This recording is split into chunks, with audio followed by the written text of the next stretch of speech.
The lunar eclipse on November 8th is a blood moon. It's a total lunar eclipse. It is the last lunar eclipse we'll have for a while, the full total lunar eclipse. It is happening in Vedic astrology in the sign of Aries at 21 degrees and also in the nakshatra of Bharani. This is an emotional time. This is an intense time. Directions are shifting. We've already had the solar eclipse opening up a new direction, but lunar eclipses bring things up unexpectedly, and I know that you're feeling this energy. I sure am, and so I'll break this all down for you. Hi, I'm Prema, and welcome to Chart Your Path. I am so glad you're here. If this information resonates for you, I really appreciate if you subscribe, if you share, or hit the bell notification so you get the notifications. It really helps to grow the channel. Also, if you are wanting to really make the most out of this lunar eclipse, link is down below for my full moon sacred healing circle, and that will be held on November 8th. And there is a lifetime access replay. It will be encoded with energy and shifts and transformation for you. So it's okay if you're not there. On the date, you'll get it listened to afterwards. It's virtual. We are going to do sound healing. We are going to do mantra. I'm going to give you some specifics around this energy update. We're going to do deep meditation. This is a portal to heal. It's healing our independence versus our relationships and how we compromise. This is also about endings and radical new beginnings, and how do we prepare for that? We're going to heal so that we can actually step into what's new for us. Link is down below for that. Also, if you haven't already grabbed your eclipse reading, the link is down below for that as well. Emotions are high at this lunar eclipse time, and so I want you to remember for the lunar eclipse in Aries in Vedic astrology, this intensity, this fire that comes up. And actually this lunar eclipse is happening in Bharani, and we had an eclipse here in the last eclipse pattern, the last solar eclipse actually, last April-May time. So this is another trigger point in the same part of the sky. Now remember, eclipses are they are for growing. They are going to agitate areas of life for us, and specific for you in particular, as I'm talking collectively here for all of us about independence and relationships and our compromises and our personal triggers. But they are asking us to let go, and they're asking us to open up to what's new, a new path, a new direction, a new trajectory for us. So they really shake things up. They really bring things up in the moment. And this is really so we can align with our highest timeline, our highest potential, really where our soul is wanting us to go. So again, this is happening in Aries, and it's really activating us to heal our triggers, our samskaras, our the things we've been working on or may not have been aware of that are still in the dark, and bringing them up for us to take a closer look at and see, does it really serve our life anymore? What are we living that's false and not ours? And a lot of times we make big changes during eclipses, and if you feel like a change, and you're ready for that decision, do it. And if you're not sure, please wait till after the eclipses. And in fact, that would be the eclipse is on the 8th, and really watch out for the 7th, 8th, the 9th, and I would say even the 10th and the 11th, just because where the moon is going to be. So I want to encourage you to use this time for spiritual practice, for really being honest with yourself on what's coming up for you around this relationship's independence access that this eclipse is happening. Now, this is happening in Bharani nakshatra, this lunar mansion in Vedic astrology. And Bharani is the Shakti, the power to carry things away, to let go. And that's why we say endings and radical new beginnings. And on the endings level, Lord Yama is the deity here, and that Lord Yama is the god of death. And we need to let go of things at times.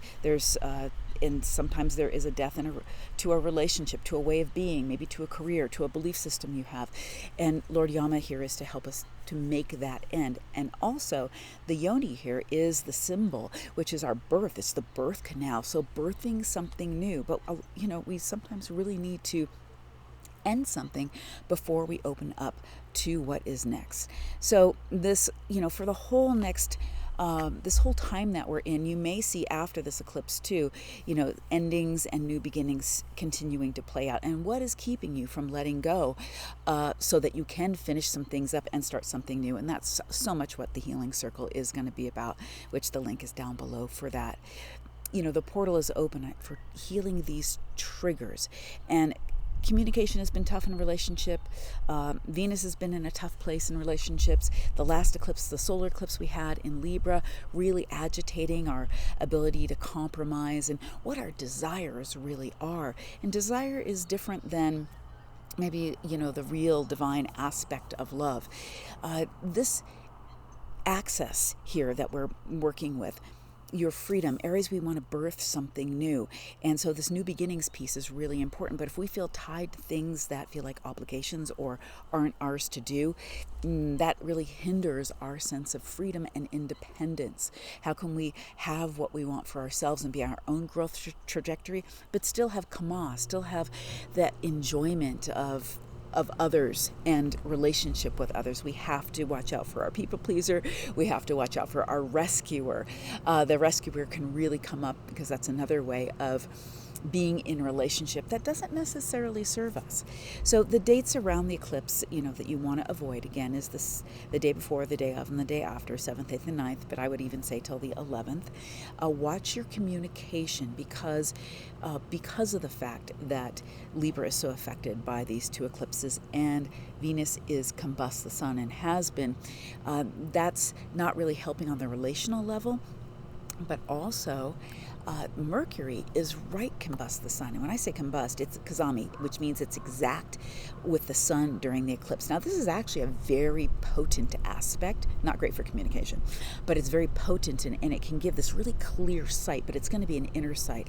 So communication, the business world, stock market, real wonky during this time with Mercury just so combust the sun at this period of time. But what it's great for is deeper insights. It's great for turning in, and that's what we want to do during these times of eclipses, because it's a storm is happening. Things are foggy, things are shifting, things are changing, and we want to see what settles, and then we want to step into what we're called to or what's presenting itself. Although lunar eclipses, things happen very unexpectedly. So things will come up in the moment, and what you need to do is be present enough in order to be able to have the wherewithal to actually make the choices you need to do or be present in order to attend to what's coming up. So that's why we want to make sure we keep our schedule nice and light, that we're tuned in, that we're present. And, we want to eat light on the eclipse. We want to not be around so many people because people are affected, and lunatic comes from the word lunar eclipse. And so these radical changes that are happening also are. The aspect of Uranus is very, very close here. It's within a degree, which is our great awakener.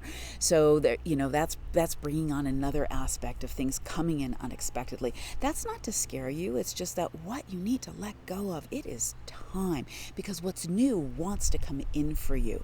So spiritual practice, meditation, healing, and that's why I'm holding the healing circle. In fact, I will be holding full moon healing circles on every full moon.